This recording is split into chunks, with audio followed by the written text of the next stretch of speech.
It's time for the Splash Live from Civic Center TV, featuring stories from and about people like you in the greater West Bloomfield area. Simulcast on cable, 89.3 Lakes FM, social media, and the web. Now live from Green Media Center on Walnut Lake Road, it's the Splash Live.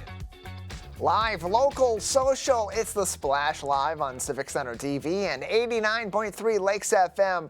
I'm Tyler Keefe, joined as always by Kevin McIntosh. Kevin, glad to be with you as we wrap up another exciting week here in Greater West Bloomfield and head toward that last real weekend of summer with our local families. Oh, you said it, Tyler. That's right. And I am, per usual, happy to be here. Don't want to take it for granted. Another day, another opportunity to talk to the community. Let's get to it. Yeah, and we talked about this being an exciting week, perhaps a little bit too much excitement at our local dispatch center last night at West Bloomfield Town Hall with a little bit of technical difficulties, as we call it in our industry over there, experienced with their phone lines last night. We have Jake Schaff from our team live out at police headquarters at the Civic Center complex with more information. Jake. Yes, Tyler, good morning. I'm here live outside of the West Bloomfield Police Department where, as you said, yesterday the phone lines were down for a little bit, causing a little bit of problems in terms of contacting. Thankfully, everything is squared away right now, but it's important to know just what the protocol is should something like this happen again. I spoke with Deputy Chief Dale Young from the West Bloomfield Police Department this morning, who went into a little more detail on just what the procedure is during something like this. For starters, we have a guest in the background. Hello. Just keep going. For starters, the most important thing, they will always contact the police department. They will always contact the public as soon as something like this occurs. So that'll be a message on Facebook, X, Instagram, you name it. Everything will be squared away and the public will know what is happening. Second, they will also release their phone number. You may not be able to call the police department right away, but you will be able to text them. So there is a way to get those messages to the police department. So there's always a way to contact them, but in the event of an absolute technical error, they can always contact close by Oakland County police districts, and they will relay the messages over to West Bloomfield. And they will be aware of this because a LEIN message will be sent out. Now, that is LEIN, which stands for Law Enforcement Information Network. Other police districts will be informed of the technical issues, and it'll basically be West Bloomfield PD's way of saying, hey, I know that you guys get a lot of messages from your area. You're going to be getting a lot of messages from our area too, and this is why. So there's always a way to get your message to the police department. I mean, they have plan A to plan Z, Tyler. It's great. And that's what this was all really we wanted to get uncovered today, is because this is an interesting situation. And if you are in our community and you have Nixle alerts, which are free alerts that you can sign up for, or text and email alerts, I get them for West Bloomfield as well as the community that I live in. About 6:30 on Thursday, that's when a notification came in. There were some issues with the phone lines at the West Bloomfield Police Department. They were mostly resolved by about 45 minutes later with the non-emergency line and the dispatch main phone line coming back up. But as you said, Jake, they have backups, including in the post they made on their Facebook page mentioning they also have a cell phone at their dispatch control so that people can call that number as well. That was also provided in that Facebook post. But at this time, Jake, from your conversations with the deputy chief, who also serves as the public information officer, those phone lines back up in regular operation as we get this Friday going. Yes, phone lines are back up. Everything should work smoothly, Tyler. All right, Jake Schaff with us live out at the West Bloomfield Police Department headquarters at the Civic Center complex. Thank you so much for that report. And as always, you can keep up to date on what's going on with the West Bloomfield Police Department, especially if you get some of these alerts that police dispatch is down or 911 is experiencing issues. That's a good place to go to get more information on the timeline of those repairs, Kevin, and also what you can do to take additional steps if you are in need of some non-emergency assistance from our local police or need more information on contacting police, fire, and EMS for our 4 communities, all of which go through that dispatch center. No, see, I'm glad that situation was resolved very, very quickly and efficiently, because that's a scary thing to know that you can't access or get contact to your local police authority. So I'm glad they acted promptly. I'm glad there were no reports of any crimes happening that didn't have any contact with local authorities. So like you said, within 45 minutes of the initial notification, it was resolved, and that's good to hear on all ends. Yeah, on a sunnier note, a police patrol officer received a special gift from a local resident yesterday here in our community. This was also posted on Facebook by the West Bloomfield Police Department on your screens on civiccentertv.com. You're seeing $2 bills that are specially designed for this occasion. One in the shape of a heart and the other folded into the shape of a military tank. And the message that was left for this officer while they were out on patrol was, quote, "Thank you from my heart," end quote, showing their support for our local police officers out on patrol each and every day in our community. Kevin, a special gift for them and a creative one at that. A lot of work went into that. Man, I used to make little origamis out of my dollars. I can't do it anymore. So that's a very creative way to just show thanks, you know? So it's going to make it hard to spend that money now. I'm going to have to keep that, whoever the officer is. Yeah, that's going to be, those are a couple special dollar bills, too. I think I saw some coins inside that like, give it a little bit of weight, maybe used as a paperweight. Something to put on your desk, something to put on your dashboard as you're driving throughout the community as a reminder of what that service is all about. You can see the pictures and you can learn more information from our West Bloomfield Police Department, again, on Facebook at West Bloomfield PD. Kevin, it's Friday, and on Friday after this weekend, we go back to school on Monday across the greater West Bloomfield area. Many of our local schools beginning the 2024-25 school year on Monday. That includes many here in greater West Bloomfield. But before they go back, a little bit of introduction and some special ceremonies as well. We know this weekend, too, college football season's underway, and one of the biggest times of the year for our local athletes is their signing day. That put in the spirit in the Bloomfield Hills School District. They held a signing day event during their new staff orientation featuring photo opportunities. They each signed these special certificates that they got from Bloomfield Hills schools, welcoming them to their new assignments, and got to know each other and give each other a warm welcome and bring some positive energy to the school districts before they head back to school with the kids on Monday and coming forward in our school district. You can welcome them back and find more information on this. See all of those pictures and those smiling faces on Facebook at BH Schools. Really cool and unique way to welcome some of the new staff in the Bloomfield Hills School District.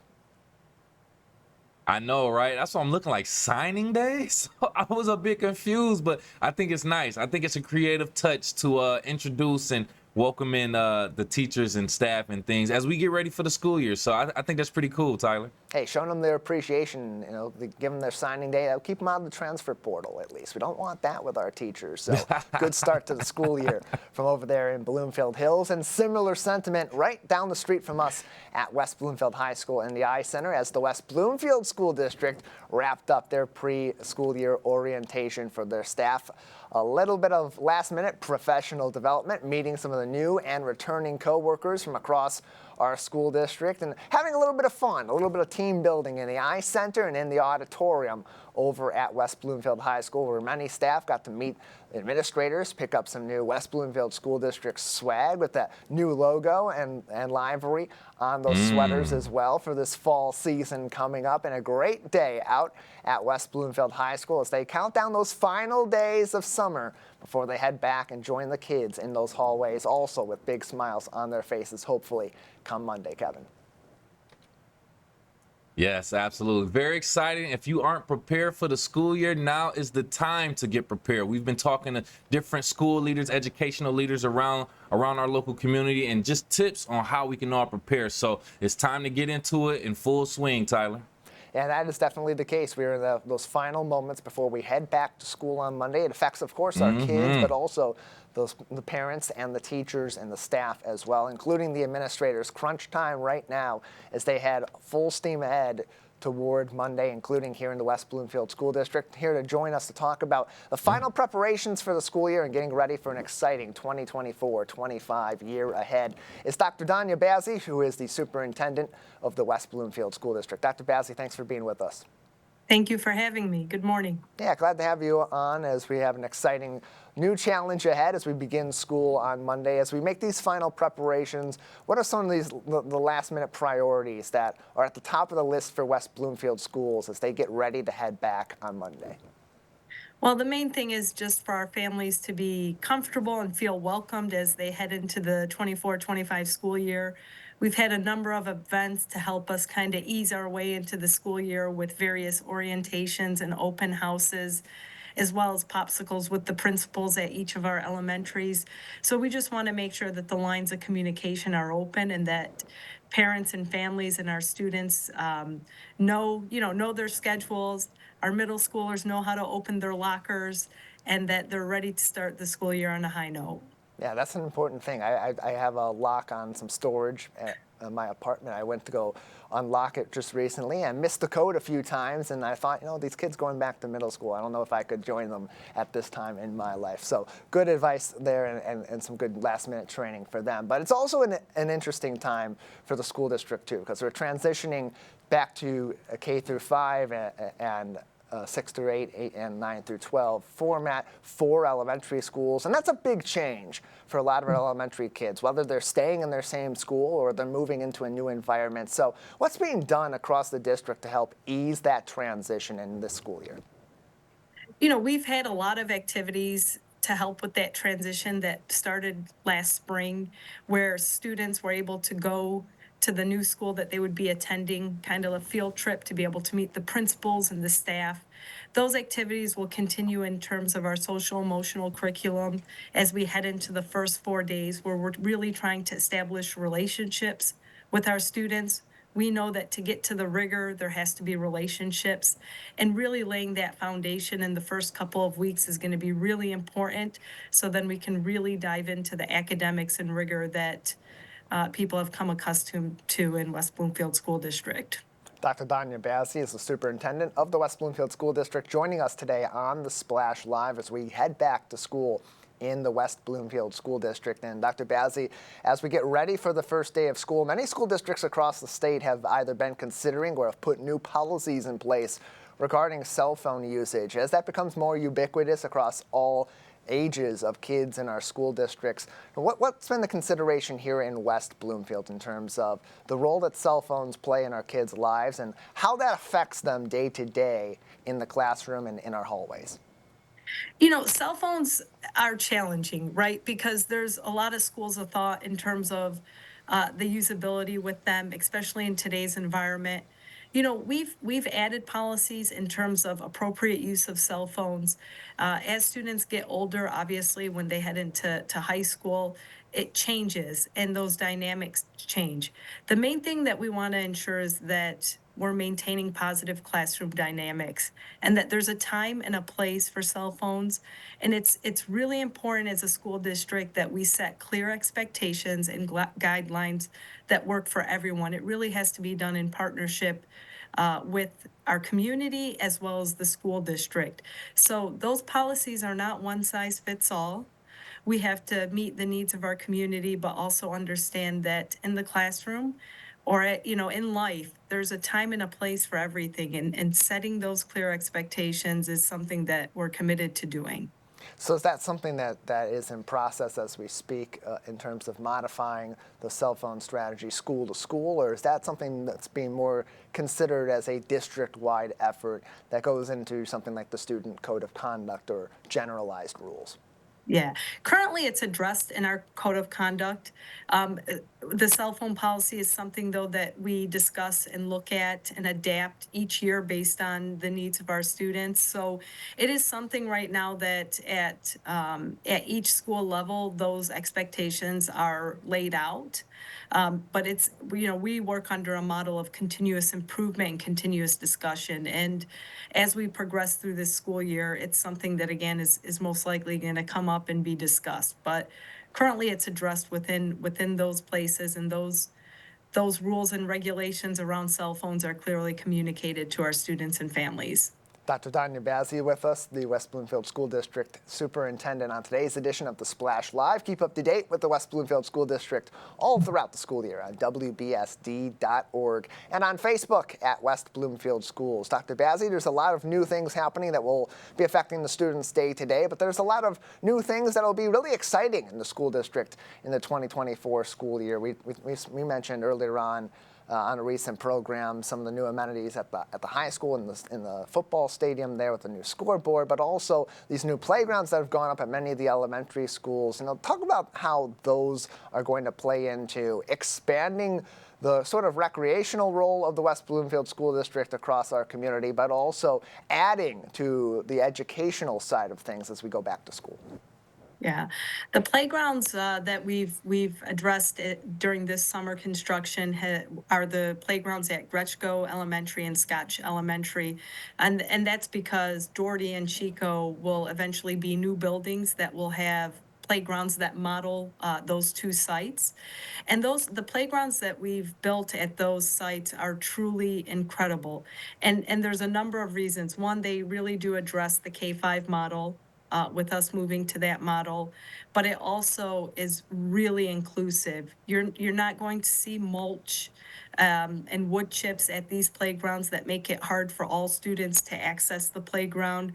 You're going to see kind of 4 different sites within each of those playgrounds that's inclusive to all of our different types of learners.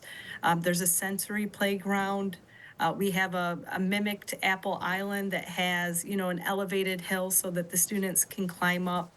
It really is an inclusive playground and a community playground. They're still in progress, and it's really hard to keep people off of the playground because they're so excited. Kids want to play on the parts that have been completed. And I think it's something that it's going to be utilized obviously during the school day. But, these are for sure going to be utilized by our community after school hours. And we're excited to be able to provide that and again, these things wouldn't be possible, without sinking funds and school bonds that the community has been so supportive of in the past. These projects are a direct result of the community support, and our students and ourselves are very thankful for that. And that also goes back to another important topic, which is attendance, because not just on count days, but especially on those count days, which affect our school funding from the state level, that can play a big role in these sorts of projects going forward, being available through the school district and other efforts to improve the educational forefront here in Greater West Bloomfield. So as we head into this school year, how is the school district working on improving attendance in our school buildings, which we know has been a common issue for many school districts in the post-pandemic era? We've made significant strides as it relates to attendance. Coming out of COVID, the district really wanted to focus on attendance rates across the district. We're well over 90% attendance rate in our buildings. Some buildings are close to 95% post-COVID. So attendance is something that we monitor really closely, and we work with families and parents to make sure that if there's any barriers to attendance to school, that we're providing support and guidance on how we can make sure kids are in school. We've also really taken a deep dive in our principals have done a great job leading an informational campaign in terms of the importance of attendance and how it impacts academic achievement. We've also used, robocalls and reached out personally to students that we notice have been, absent excessively. Again, our goal is to help support our families to remove any barriers from attending school and making sure that we can help provide wraparound services to make sure kids are in school. So I'm really proud of our team. They've made it a point to really focus in that area, and we've seen the data really improve over the past 3 years. And a large part of that focus, too, has to be on student health, and especially as we come off of the COVID-19 pandemic in recent years, and policies have changed since then. How's the school district modifying those policies for this upcoming school year? I understand there are some changes to that. Well, we really rely on our health experts and guidelines that are provided.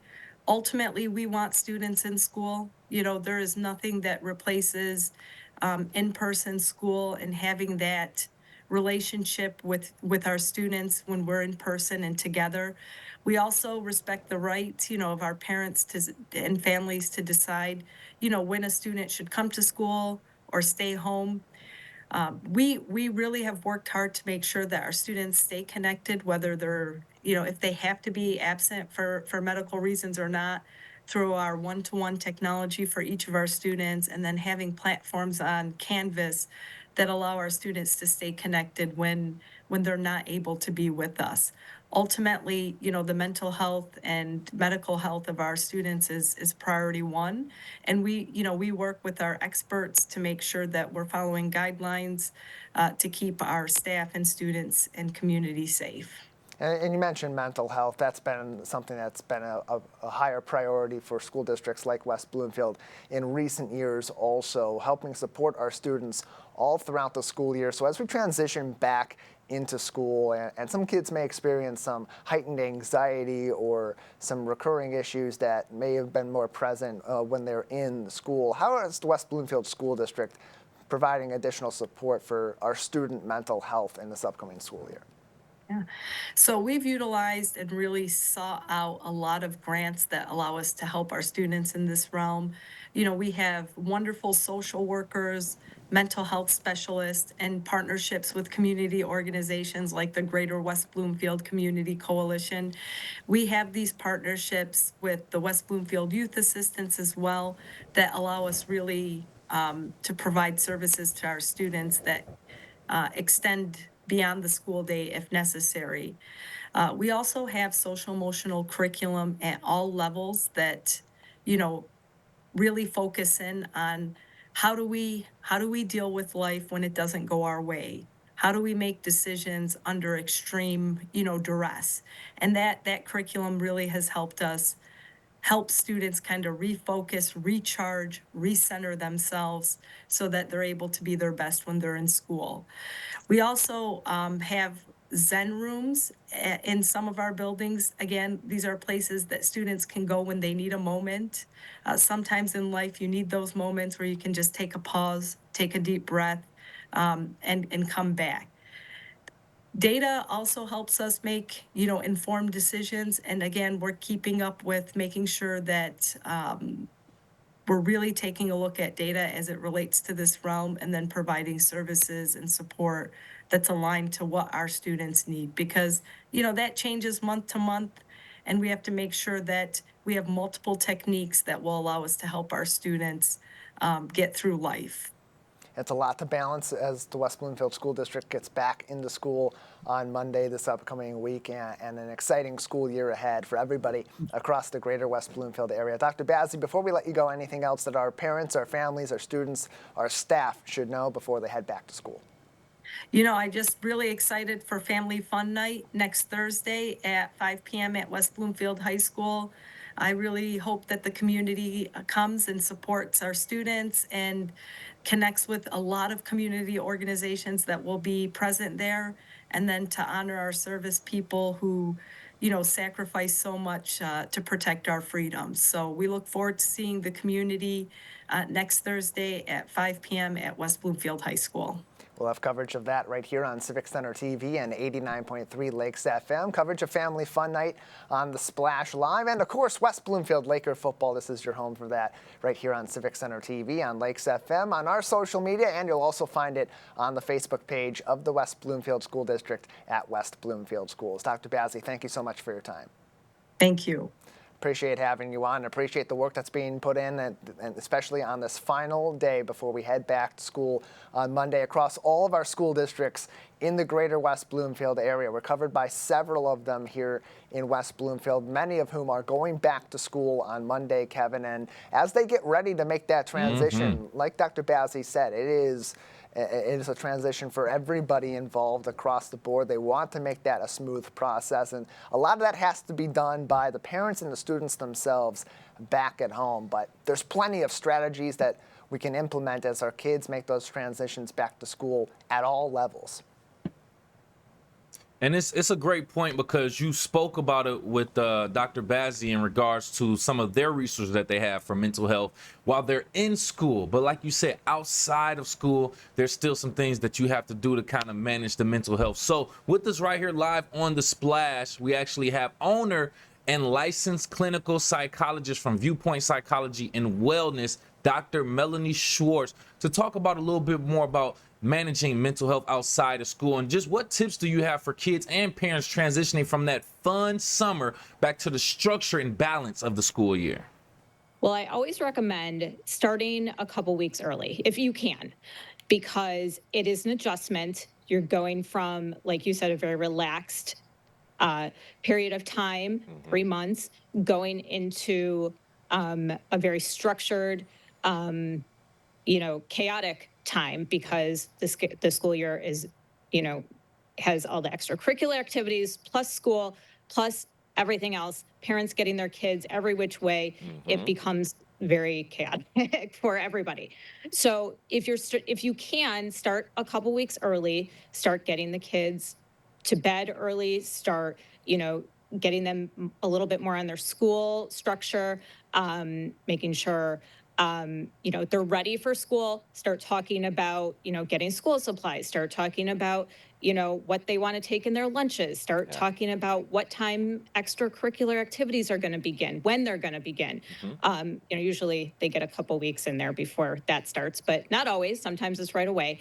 And, preparing the kids as much as you can, because the more information they have, the less anxiety that they're going to have going into the school year. Good point. Yeah. So like we said, just start off a little bit early with the routine that you're going to go into with the school year, right? Just to make it a little bit easier. Yes, it'll still be the summer. Yes, they don't have to necessarily wake up for school, but still get them on that sleep schedule. Still put them on that strict time schedule so that they can actually get used to that. Completely understand that. So like we mentioned before, the changes, I should say, in West Bloomfield School District, consolidating from 5 elementary schools to 4, Roosevelt closing. A lot of kids are going to be split up from friends, possibly teachers, or even just the environment that they are used to. So what should West Bloomfield parents be doing to help prepare for a potentially completely different situation from a few months ago? Well, change is scary, but change can also be very good. So letting the kids know and empathizing with them that, yes, this is a big change.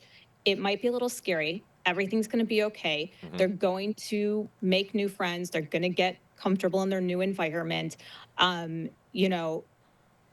to them about what they're afraid of, and sit there and listen to them, and just let them sit there with their fears a little bit. It's okay for them to be scared. That's very normal right now. You don't have to fix it for them. Okay. You just have to sit there and listen to them and just say, okay. And if you have some ideas to, for some solutions to some of their concerns, then feel free to talk to them about it. But it's also okay to say, like, yes, this is a very scary situation to go from what you're used to something new, but also it can be a good thing. It's not necessarily a bad thing. Ooh, I love that perspective first and foremost. But that's a scary thing for parents to let your child face their fears ultimately. Yes. But on the other side of that, for anybody, on the other side of your fear, it's success, it's greater things, it's elevation, and things of that development. So I get that. I get that. And thank you for adding that. And with us right here live on The Splash from Viewpoint Psychology and Wellness owner and licensed clinical psychologist, Dr. Melanie Schwartz, talking about how we can prepare ourselves and our children for the transition going back to school. Now, we talked about going from the summer to the school year, changing schools in some sort.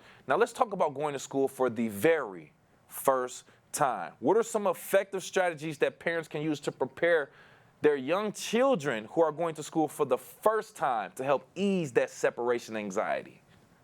Talk about how exciting it is. Okay, all the fun things that they're going to get to do at school. Because, of course, the kids are going to be scared. It's something they've never done before. It's brand new.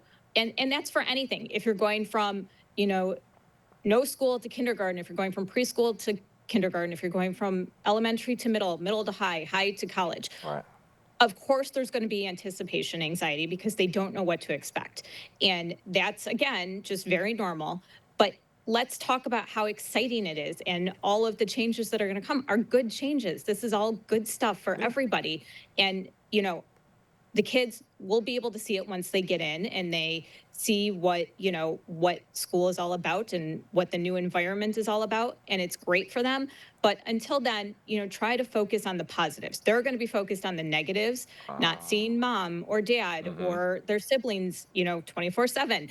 It's a different environment. It might be a little easier if they're not the first child going to school, if they've seen their siblings go, then, the siblings I'm sure are talking about it and how much fun it is. Then you can also use, well, you'll be at school with your siblings, which Right. is also a fun thing. So there's a lot of different aspects and ways you can approach it, but try to focus on the positive because they're going to be focused on what they're afraid of and the negatives, not necessarily the excitement of. Exactly. No, you landed that plane perfectly right there. Now that's one side of the coin with that situation. I want to look at the other side, the actual parents. Parents can get separation anxiety too. We've actually had some educators on the show who talked about parents dropping their kids off and crying as they're dropping their children off. How can parents deal with the separation anxiety? They need to stay busy. Parents need to stay busy because, it's when they've had their children 24/7 Yeah. and now they're losing that control, Yeah. it can be a very difficult separation for them. So plan things out to stay busy, things you've wanted to do, how you're going to maintain your days if your kids are at school or one kid's going to school. Just don't sit there and think about it too much because your kid's having a great time. Okay. Even if it's a little bit of a struggle at first, they're going to get past that. They're going to move on. Yeah. But if you're sitting there and you're thinking, that's the worst thing you can do. You need to be able to, keep your mind busy and focus on other things that you want to be doing or things that you have to do, responsibilities. But sitting there and thinking about it is I always say thinking sometimes can be not good for you. Oh, yeah, thinking you'll run your mind crazy, just thinking about all the different things, that you can't control at the time. Yes, just keep yourself busy. So, and join us right here on the Splash Live, just talking a little bit more, preparing ourselves mentally and emotionally for that transition going back to school. We have Dr. Melanie Shorts from Viewpoint Psychology and Wellness. Is it the same for parents and for students going from high school to college? I mean, as far as dealing with separation anxiety, because some students could leave high school in the town that they're used to and go to college, and they could be excited at first, but then when they get there, something completely different. Or same thing with parents. Once you're becoming an empty nester, how are those things handled also from your perspective? I think, for kids going to college, and I this is one of my favorite populations that I work with, and again, it's really just the anticipation anxiety, and it's still handled the same way Right. of, all the exciting pieces of moving away for the first time and living on your own and making new friends and all the fun things that college brings. But at the same time, it's okay to have that anxiety because you don't know what you're walking into. Okay. So again, be empathetic to them, talk to them about their fears. It is really very similar from the child perspective of what Right. you're going to do. And, let them sit there with their fears. It's okay. They're not going to know till they get there and they make their friends. A lot of us have been there. It is a very scary thing. I remember my first day or my first, summer before going to college. It's scary. It is. You don't know. You're used to the comfort of your home. And now you're leaving and going to be on your own. And, a lot of them, their feelings are, this is my first time as an adult. And I always say to them, yes, it is. Yes, it is. But this is a good thing. And it's kind of like a soft launch into adulthood. So, you still have some comforts from your parents are still there for you if you need them. They're still, there to support you in any way that you need. So just utilize them. You're not completely on your own. Okay. Exactly.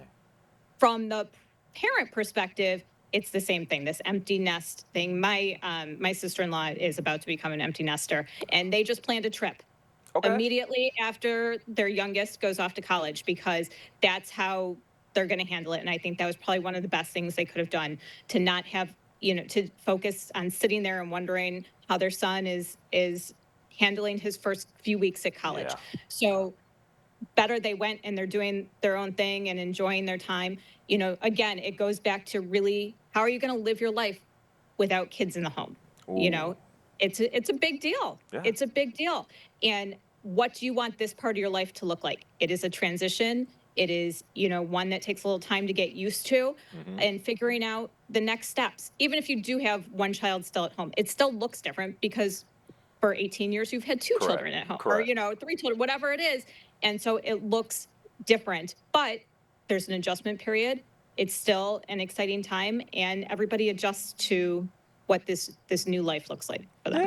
Yeah, a lot of moving parts, a lot of moving emotions, but overall, it's growth. We're gonna experience growing pains, but like we said, it's a little bit on the student side, the kids, as well as the parents. We all have to essentially deal with it. And I know with our population here in the greater West Bloomfield area, we have a lot of parents who are getting into that empty nester stage, as we just showed a lot of our class of 2024 graduating from West Bloomfield High School. So we appreciate your perspective, your answers, your professionalism, expertise, any additional information that you want to give the community before we let you go. Absolutely. All of this is normal. Change is normal. Transitions are normal. Anticipation anxiety is normal. However, if you're noticing that things are a little more complicated than that, there's a more complicated level of anxiety or some depression that's creeping in, then seek out some help from a therapist, from family, from the schools, wherever you can seek support, because it is a transition, and sometimes transitions are a little harder for some people than others. So make sure that you get the support that you need. Well said, well said. And we appreciate that again. Thank you from Viewpoint Psychology and Wellness, owner and licensed clinical psychologist, Dr. Melanie Schwartz. We appreciate your information again. Of course. That was a great breakdown of how we should all approach the new school year, not only from a student and child's perspective on what they can do for the anxiety, but also from a parent's perspective. And we talked about it from different levels, from elementary all the way to high school and college, Tyler. So great information right there. If you want to find out more tips, viewpointpw.com, or you can watch that entire interview again on our website, civiccentertv.com. Click on the on-demand tab. Great information again, Tyler.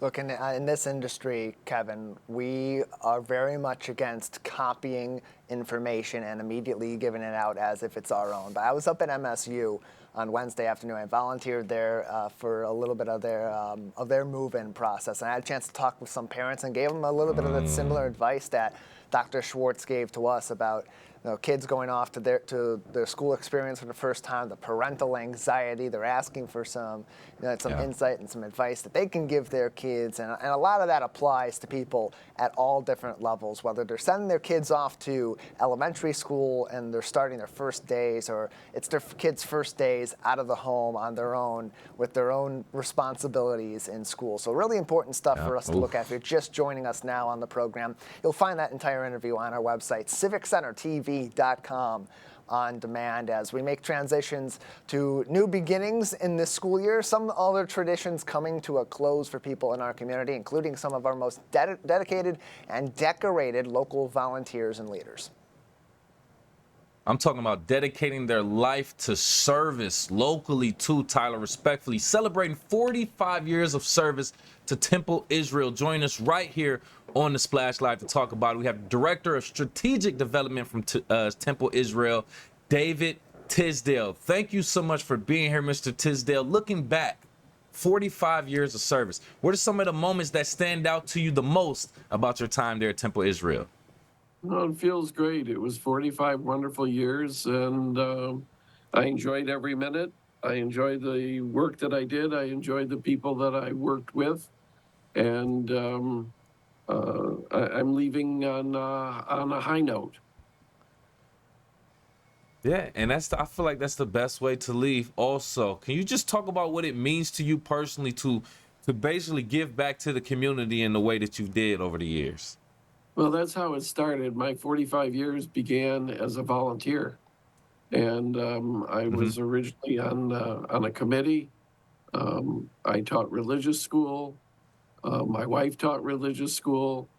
It was we joined the temple with our two small children, and it's been a great run for 45 years. Yes, and I'm willing to bet it is. And I'm glad you mentioned family also. So we'll get into that just shortly. Join us right here on the Splash, Executive Director, Strategic Development, Temple Israel, David Tisdale. We appreciate you being here, just talking about his tenure there. I just want to talk about over time the development and how it evolved. Temple Israel has evolved over those 45 years. Can you just talk about how it has changed over those years? Sure. When we opened up on Walnut Lake Road in 1980, we were a congregation of approximately um, about 1,500 families. We are now approximately 3,000 families. So we've experienced some significant growth over the past 45 years, attracting young families, multi-generations. We have many, many multi-generational families, children, grandchildren, great-grandchildren. I mean, it's an amazing place. So what role would you say your leadership has played in that evolution of Temple Israel? I've always said that I was fortunate enough to work with wonderful people, number one. And number two, I was fortunate enough to have new people who came in who were very talented and knew what they were doing and could help effectuate the kind of programming and the kinds of things we wanted to do. I was fortunate to be surrounded by great people.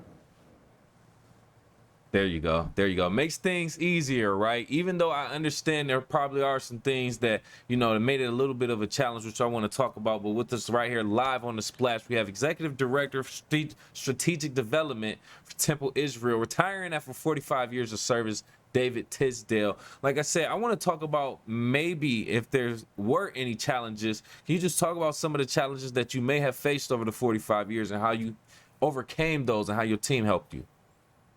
Well, the challenges have been more or less, some of them were financial. After 45 years, you go through a number of cycles where Understood. the economy isn't what it was the year before, and so you get through it. We've been truly blessed by very dedicated and very philanthropic families, very charitably oriented people who step up when things need to be stepped up. And we've been blessed with those people, and they have helped us through those financial challenges. Yeah, that's all you can ask for. The people who really, are dedicated and love Temple Israel and want to give back in a way, even through those tough times. And you show that support that, that you are there. I want to talk about your family like we just talked about before, just growing up under Temple Israel and your leadership also. How does it feel to have your legacy follow under your leadership and just have their involvement in Temple Israel also? Our children grew up at Temple Israel. My oldest daughter is a lawyer, and she has been a tutor at Temple Israel, and a Hebrew tutor, and a bar and bat mitzvah tutor, and she's been very involved. In the picture that you're showing at the moment, the lower left, it happens to be my youngest daughter. She's one of the clergy at Temple Israel. So obviously she grew up and became as involved as we did. And my wife. Yes, and I know you must be been a family affair. Must be proud too.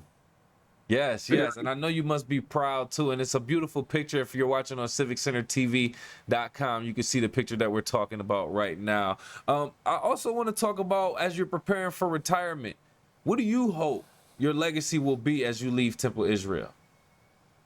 Well, I'm hoping that the things that I was able to help put into place made a significant impression on a long-lasting basis for families. I hope that what I did will live on beyond me. Ooh, yes, yes, yes. I can, and that's the perfect way to do it too. And then also set a perfect example for your successor, right? Do you have any advice for your successor? No, it's all about relationships. You have to get to know the people, and the more you get to know the Right. people, the greater relationship that you have with the families, you'll be successful because they're all out there rooting for you to be successful. Yeah.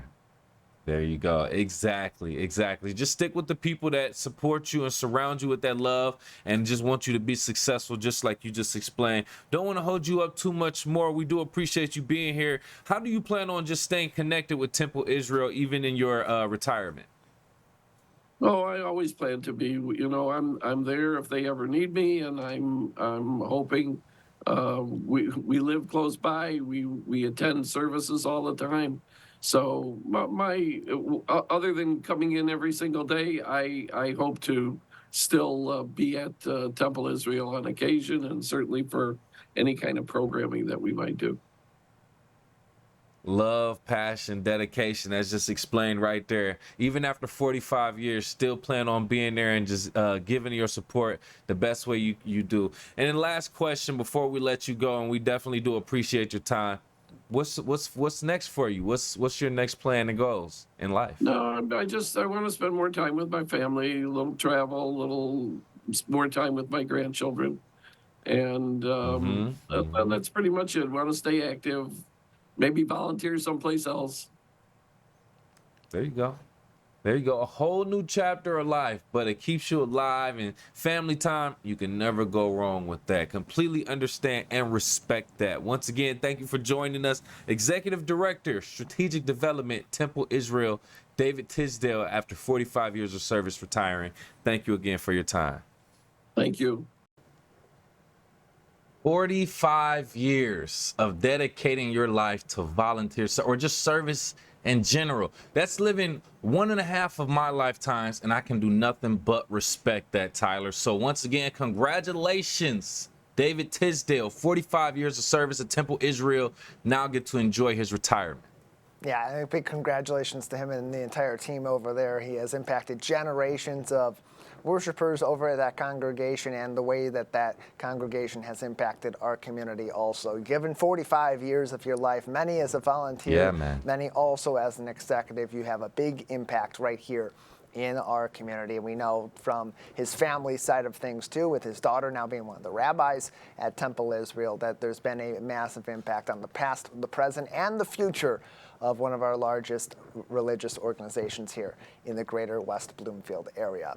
Close to home here across all 4 of our communities, there's been a big transition over the month of July and throughout the month of August as GFL Environmental transitioned out from trash and waste hauling services, and we moved into priority waste here in our local community. But delays and some other issues have continued all throughout the months of July and August. So what is the status of our relationship with priority waste at this time across our 4 communities, and including right here in West Bloomfield Township? Joining us to talk about that and the continuing ongoing saga with GFL Environmental in the wake of their exit, West Bloomfield Township Supervisor Steve Kaplan. Steve, thank you for being with us. Good morning, Tyler. Happy to have you on to clear the air on some of this. We know the last time that we spoke on this issue, the Township Board had just voted affirmatively to pursue some funding coming back from GFL Environmental for abysmal services in the final several weeks of their service to our community. What's the status of that process at this time? All right, there are 2 aspects. The first one is Priority Waste is our current carrier. They began July 1. We'll talk about Priority Waste if you wish. But concerning GFL, as you know and as you mentioned, the Township Board unanimously voted at a recent meeting to institute litigation against GFL if GFL does not satisfy our residents for the poor performance provided by an extremely poor performance by GFL during the month of June. So Tyler, we've discussed this, but during the 4 weeks in June, the service was essentially non-existent: garbage, recycling, and yard waste. And our residents were overwrought by that. nobody wants to have garbage by the end of the driveway where raccoons are penetrating the bags and the horrible odor. So that's why we're trying to gain restitution or reparations for our residents. We have calculated that there are approximately 19,500 residents who received waste hauling benefits from GFL. And the approximate bill is $260 per year, so that's $5 per week. We're seeking $20 per household, and that would be a credit applied to the GFL upcoming invoices, Tyler. And that was something that was brought up at that township board meeting earlier on this summer, when, as you said, the board voted unanimously to pursue these funds. But that's going to take some time. It's going to take some time before that process gets through and that potentially litigation comes into play also. So what is the expected timeline of when residents may see a resolution to this issue with GFL? Well, nothing moves quickly in the justice system or the legal system, but we have made a demand, Tyler, upon the lawyer for GFL. GFL still exists, but only for industrial waste hauling service, and we've informed them that we want our residents compensated. So we're waiting to hear back from them, but they might contest this, and there could be litigation in circuit court. The performance bond amount is $1.5 million. If we're involved in litigation, we would demonstrate to the court what we think our damages are, meaning the damages of our residents. In communicating with other communities that were also serviced by GFL Environmental, had very similar issues at the end. Is this something that's pretty common amongst those communities pursuing some of these performance bond monies? To date, I don't know of any other municipality that is joining our lawsuit or filing their own, but I'm sure others will, because the other municipalities, they care about their residents the same way we do about our residents, and they all have performance bonds that are there for the taking, so to speak, or to extract money. So I wouldn't be surprised if most of the communities in Oakland County or the Tri-County area are not involved in seeking restitution for their residents from GFL for the poor performance in the month of June 2024. West Bloomfield Township Supervisor Steve Kaplan is with us on the Splash Live, talking about the township's pursuit of some money back from GFL Environmental for their services late in June, as we approached the transition from GFL Environmental over to Priority Waste for trash and recycling hauling services in West Bloomfield. That's also the same situation in all four of our communities, including in the Tri-Cities. And in the weeks and in the month, almost 2 months now since Priority Waste has taken over, we still seen some growing pains in those services from the new providers, some delays in our neighboring communities, especially we've seen those delays in Sylvan Lake. In West Bloomfield, what's been the status with the township's relationship with Priority Waste and their services from July 1st when they took over to present? Oh, the township board and our department heads are pleased with the performance in the past few weeks provided by Priority Waste. They're not perfect, but think about it. With 19,500 households, 4 days of service, almost 5,000 homes per day, they're going to make mistakes. They're going to miss homes. They're going to leave garbage behind. They're going to damage garbage cans. But we've noticed an appreciable increase in competence on their part, and we think that they're going to be a good company for us. Our residents certainly deserve good service. Yeah, absolutely they do. And in communication with their team over at Priority Waste during this transition, how are they coming along in meeting some of those challenges? Because we know that among what they talked about was onboarding new staff, many of whom came over from GFL and had to learn new protocols, and preparing their technology for many of the new vehicles that they acquired, or older vehicles that they acquired from GFL and other vendors as well. What's been the status on that and your communication with them, if any? Right. So we can only rely on what they tell us, but we know that actions speak louder than words, and their service has improved. So that tells me that they're doing well.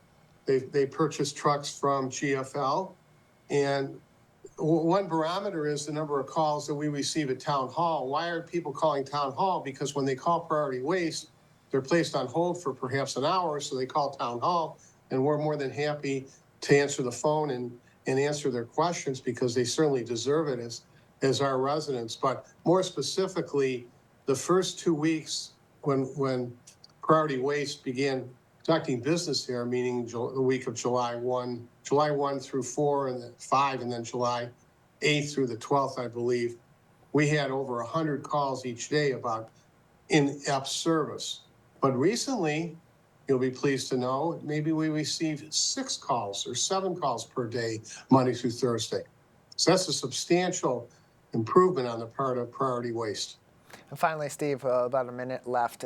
Learning from the lessons of what happened at the end of the contract with GFL and that transition over, what steps are the township taking for not only waste hauling contracts, but for other contracts of critical services too, to avoid similar interruptions or disputes in the future? Well, in the field of trash, and a lot of trash talk, the problem being is it's nearly a monopoly, or at least an oligopoly. There may be 2 or 3 companies that could service a municipality the size of West Bloomfield. So it's easy to say, all right, let's dispatch them. Let's terminate their contract. But you terminate their contract, and who's here to pick up the garbage? More information on what's going on in West Bloomfield Township can be found on wbtownship.org. Steve, thank you so much for your time today in this update. Thank you, Tyler. Have a good weekend.